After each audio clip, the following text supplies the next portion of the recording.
Si Justin nga pala, friend ko. Yung pinakilala ko sa inyo nung isang araw. Hi po, tita.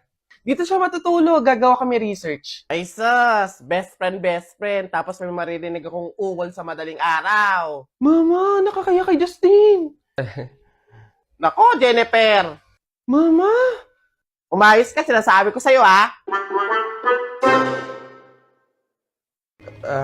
Hello, Beb. Oy, napatawag ka. Anong meron? Ayain mo ba akong gumala, kumain, mag-shopping? Beb, ang lungkot ko kasi ngayon eh. Dami kasing problema. Tatanong ko lang sana kung pwede mo akong samahan ngayon. Go lang! Basta libre mo ako ng pamasahe tsaka pagkain. Di ba? Siyempre sinamahan kita eh. Okay na yun. Okay, sige. Sige. See you. Hoy guys! Miss ko na kayo! Miss you na din guys! Sa true! Kita-kita naman tayo, nood sine, ganun. Busy pa ako sa work eh. Same, busy din sa work. Pero kung libre mo, why not? Joke! Sige. Libre ko na kayo. Ay, hindi na pala ako busy. Go lang! Sagot mo naman pala eh. Oo nga, sana sinabi mo agad, di ba? Ganun ba talaga dapat? Yung kailangan ko munang maglabas ng pera bago ko sila makasama at maramdaman sila sa tabi ko.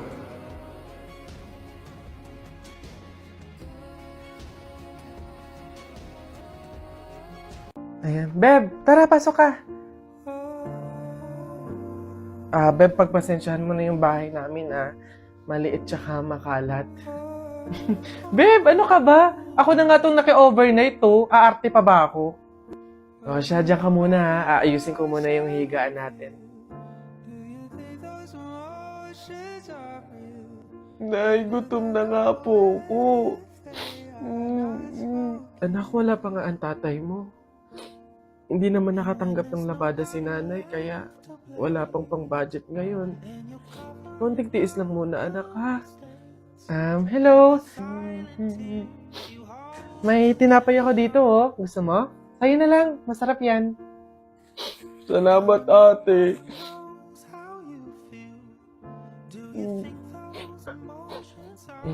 Beb, eto na yung unan tsaka yung kumot na gagamitin mo. Sana mapagtyagaan mo, Pasensya ka na. Yan lang talaga yung meron kami. Walang problema, Beb. Ang mahalaga, makakatulog ako. Thank you.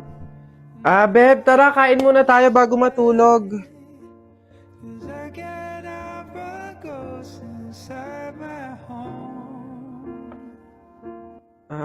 Beb, pasensya ka na,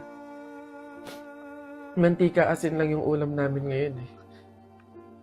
Wala pa kasi si tatay, kaya wala pa pambili ng pagkain.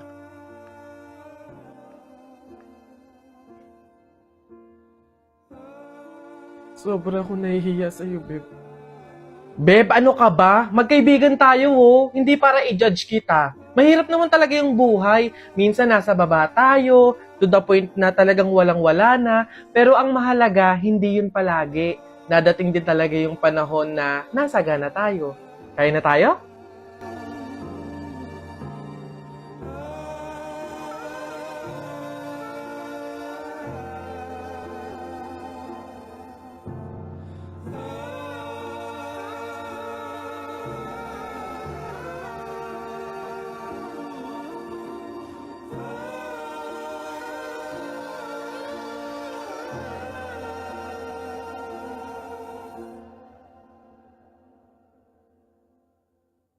Hello, Beb? Hi, Beb. Ano yan? Baka may extra ka dyan. Pangbayad ko lang sana sa school para makapag-exam na ako. Ibabalik ko naman agad sa 1 linggo. Ay, pasensya ka na, Beb, Wala din ako ngayon, eh. Sige. Salamat. Bibigyan mo pa ako ng obligasyon. Ayaw gumawa ng sarili niyang paraan. Wow, ganda naman nito. Magkano ba to?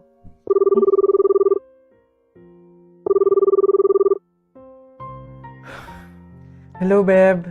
Oh, bakit? Ano ba yun? Beb, tatanong ko lang sana kung may extra ka dyan. Uuwi kasi ako ng probinsya eh. Doon ako nakahanap ng trabaho. Ibabalik ko naman agad pagkasahod ko. Wala, okay? Wala ako ngayon. Ah, ganun ba? Salamat, Beb, ah. Pasensya ka na. Visit? Ano? Hello, Beb. Ano yon? Manghihiram ka na naman? Oo, sana, Beb. Kakapalan ko na yung mukha ko. Hihiram sa anak ko kahit magkano lang. Nandito kasi ako sa hospital ngayon eh. 1 week na akong may sakit. Pandagdag ko lang sana sa pampacheck up ko. Bakit ba lagi ka na lang sa akin lumalapit pagdating sa mga problema mo? Beb, ikaw lang kasi yung kaibigan ko eh. Oo, magkaibigan tayo pero hindi ibig sabihin nun ako sasalo ng problema mo. Wala ka bang pamilya? Doon ka na humingi ng tulong. Walang-wala kasi kami ngayon eh. Pero okay lang, Beb. Naiintindihan ko naman. Sumubok lang ako baka sakaling may extra ka dyan. Salamat, Beb, ah. Pasensya ka na.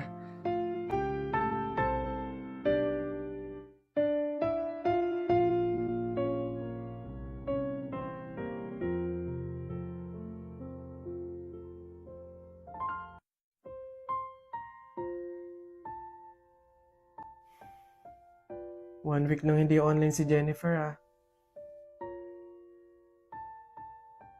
Hello, Jennifer? Hello, Iha? Oh, tita, bakit kayo pa yung sumagot? 1 week na po kasing hindi nag-online si Jennifer eh. Kakamustahin ko po sana siya. Iha, wala na si Jennifer. Ano po? Pasensya ka na kung hindi ka namin nasabihan agad ah. Nagkaroon ng tubig yung baga niya. Nagkaroon din ng malaking bukol yung dinadaluyan ng hangin kaya maging mga oxygen dito sa hospital eh hindi na kinaya. Iha, mamaya na yung libing niya. Iniwan na tayo ni Jennifer.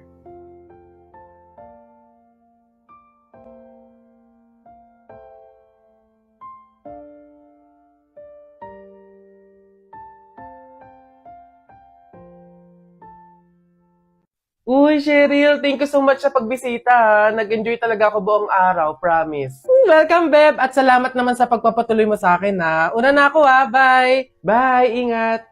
Shucks, malilate na ako sa pupuntahan ko. Nasaan na ba kasi yung kwintas ko? Dito ko lang yun nilagay eh. Wow, babe! Ang ganda naman nito! Bagay sa akin. Joke! Over naman sa judge. Ba't naman niya kukunin yun, di ba? Tsaka friend ko yun eh. Bala na nga. Di ba? Feeling ko nga magjowa na sila eh. Tingin mo. Siguro. Babe, pabantay nga muna nitong bag ko. CR lang ako. Go, babe. I'm here na. Babe, punta na ako dun sa may counter. Magbabayad na ako. Ikaw ba? Una ka na, babe. Sunod ako. Teka, nasan yung cash ko? May cash akong dala.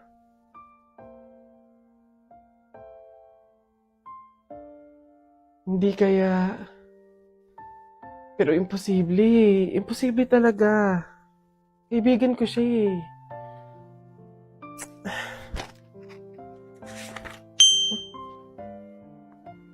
Ay, ang ganda naman ng prene ko!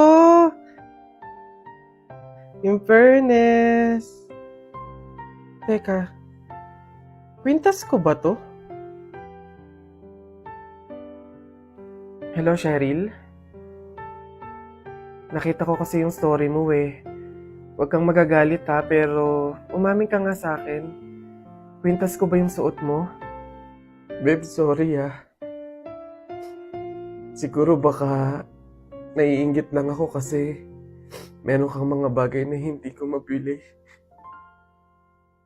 Yung kwintas na kinuha ko sa'yo, ganong kwintas kasi yung gusto kong regalo sa nanay ko eh. Kaso nga lang mahal, kaya hindi ko mabili. May mga damit din akong nakuha sa'yo kasi sa tuwing nakikita ko yung mga kapatid ko na lalabas, wala man lang silang magagandang damit na naisusuot. Babe, sorry ha. Kasi yung pera na nawala sa bag mo, ako din yung kumuha nun. Binili ko kasi ng gamot tsaka ng pagkain si tatay eh. Kasi noong mga panahon na yun, nasa hospital siya. Isang linggo na kasi siyang may sakit. Babe naman, sana nanghingi ka na lang or nanghiram. Babe, tutulungan naman kita hanggat sa kaya ko eh. Kasi kaibigan kita. Babe, wala talaga akong mukhang maiiharap sa'yo.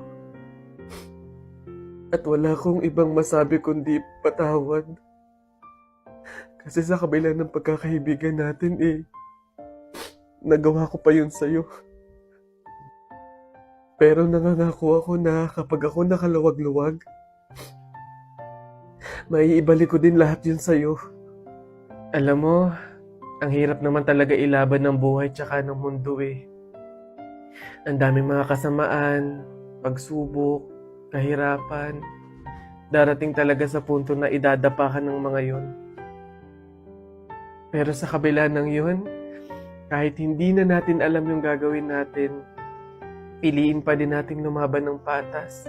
Magpakabuti kahit hirap na tayo sa pagdadala ng buhay. Masaya sa pakiramdam yung ganun eh.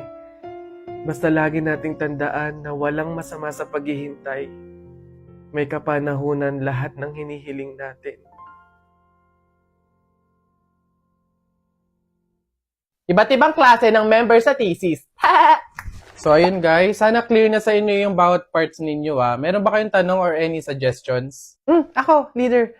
Suggestion ko lang, what if magsama-sama tayong gumawa? Diba? Kasi diba, para mas mabilis natin siyang matatapos, smooth lang ganon, and diba mas nakakasipag yun? So, saan tayo? Anong oras? Guys, ganito kina Angela tayo gagawa. 8 yung hintayin natin sa 7-Eleven, then 9 a.m. naman yung start. O maayos na usapan niya na, makiko-operate tayo. So excited! See you guys! Kaya natin to, laban lang. Nasa na kaya yun? 8:55 na wala pa? Kala ko ba 9 yung start? Oo nga, siya pa naman nag-set up nito.